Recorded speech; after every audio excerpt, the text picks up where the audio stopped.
Hello guys, welcome to my channel.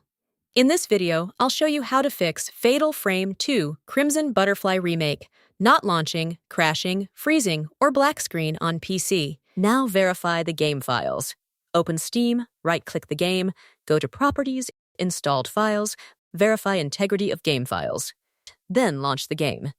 First, restart your computer and then restart Steam. Click on Steam at the top, select Exit, relaunch Steam, and try launching the game again. Next, open Task Manager and make sure the game is not running in the background. If you see it running, end the task and launch the game again. You can also try Launch Options. Right-click the game in Steam, Properties, Launch Options, and type DX11, or try DX12.